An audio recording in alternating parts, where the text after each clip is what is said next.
Assessing the vital force, as we all know, right, some people seem blessed with good health throughout their life while others suffer from chronic health problems. Some people are super sensitive and delicate while others are hardy and resilient. I'm personally actually quite sensitive. I have aspects of my vitality that are very strong. For example, I have Mars in Scorpio, which we'll talk about a little bit later. That's a very good placement for vitality. But I also have Neptune in the 6th house, and so that makes me a little more sensitive and delicate. So sometimes you'll get a mix, right? So by studying these type of key placements in the natal chart, we can learn to assess the condition of the vital force and understand a person's unique constitutional strengths and weaknesses. And that information allows us also to, how do we approach our health and wellness in a kind of a customized way that's appropriate for us personally. This has a lot of implications for treatment, certain types of ascendant or sun combinations or configurations in the natal chart, right? They're going to need like a much smaller dose of certain medications, while others would need a much stronger dose. Just for an example, I would say like a Pisces rising would probably be very, very sensitive and need a very small dose of a medication, while a Taurus rising would probably be very more hardy and resilient, and you might want to do a much bigger dose for that type of person.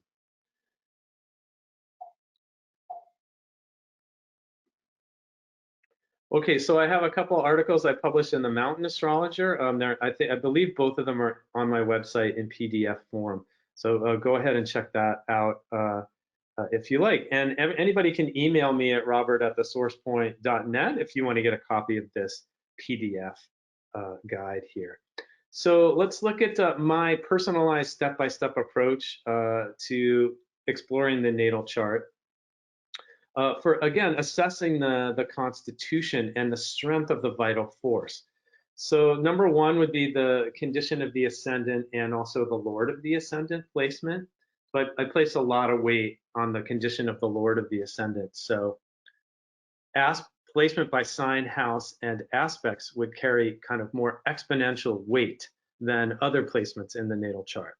Of course, the yang life force planets are going to be the most important in terms of assessing the overall vitality of the person and the overall vital force of the person. The yin planets also, of course, like the moon and Venus, are also important, but in terms of just the overall strength of the vital force, I think the sun and Mars would be kind of primary. And as we said, also the ascendant. We also, of course, kind of scan the chart for dignity and debility. When I'm breaking down a chart, I always kind of write down the overall hard aspects versus the overall soft aspects, and then some aspects that maybe don't fit into those categories sometimes, either like a quintile or a conjunction or so forth. We also look at the elemental balance of the chart, and lastly, we're also, of course, going to look at the house positions. The first house is actually quite favorable overall for health and vitality. Planets in the first house can be quite favorable. The 6th, 8th, and 12th are going to be a little more challenging, of course, depending on the aspects and the placements. So we're just going to do a quick overview here of just the planets, so we're kind of all on the same page. So the sun, of course, is the basic component of life force. It's a big fireball in the sky. So it's a yang energy, and it does signify our basic life force. Of course, each planet corresponds to different systems and body parts and so forth. The sun would relate to the heart. The moon is also the basic life force and more of the yin energy, which is the more receptive.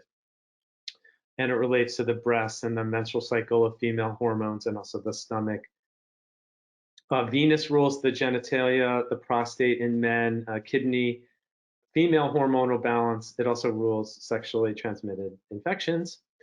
Mars, also similar to the sun, is that basic yang vitality, that life force. It would be associated with the adrenal glands, which would be the kidney yang energy in Chinese medicine, the reproductive organs and the genitalia also. But it can also flip into pathogenic heat, and Mars also rules infectious diseases. So of course, Mars is a malefic planet, and really depending on how it's placed, that tells us a lot of information about someone's constitution and vital force. So the sign placement of Mars can often indicate problems in that organ system and body part of that sign. So just as an example, Mars in Sagittarius, Sagittarius rules the hips, that might have an increased tendency towards hip problems or sciatic nerve issues, just as an example. Again, we've got the sun. The basic symbolism in the medical astrology is it's the center of the solar system. It's this large fireball of energy, right, in the sky that's powered by nuclear fusion. And you've also got here on the right side is Mars, right, which is that young, vital warrior spirit that has a very dynamic life force energy. Okay, just checking my time here. So in assessing the vital force, again, looking at my step-by-step approach, continuing to look at the planets, Jupiter generally rules the liver function and the fat metabolism.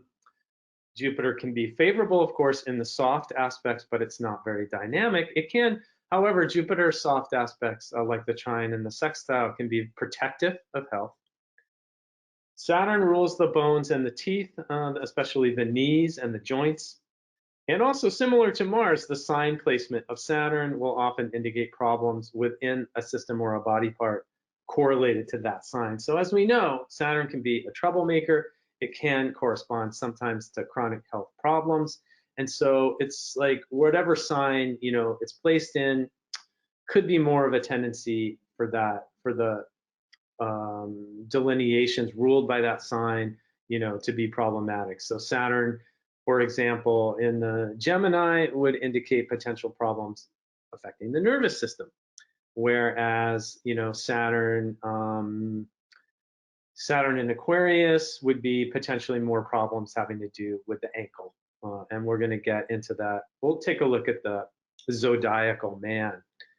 Uranus rules electrical systems and electrical energy in the body, and that can be neurotransmitters. It can be really connected to the nervous system also, and the neurological system. Neptune rules the water and the lymphatics, but it can also create confusing health issues and also sometimes hidden toxins and viruses. Pluto rules breakdown and regeneration, this process, right? Now, Pluto can be very favorable. Pluto is also power and that regeneration ability, which is part of the body's ability to heal itself. So good Pluto placements can be very good for the vital force, as we're going to see in my chart examples. And the part of fortune also is something that needs to be considered as well. That can sometimes be very helpful. In medical astrology, you can just say simplistically that it strengthens any planet by conjunction and would tend to offset problems of that planet. Here's the zodiacal man. I'm assuming that some of you guys are familiar with this. This has to do with the body parts, right, that are ruled by the different signs. You've got Aries rules the head, Taurus rules the throat and the neck, Gemini rules the shoulders and also the lungs and respiration, Leo rules the heart, and so forth. We're not kind of going to go into all of those associations today, but just to take a quick kind of look at that. And it is, important in medical astrology to understand those correspondences and correlations, right? Every sign has a body area, that it's associated with.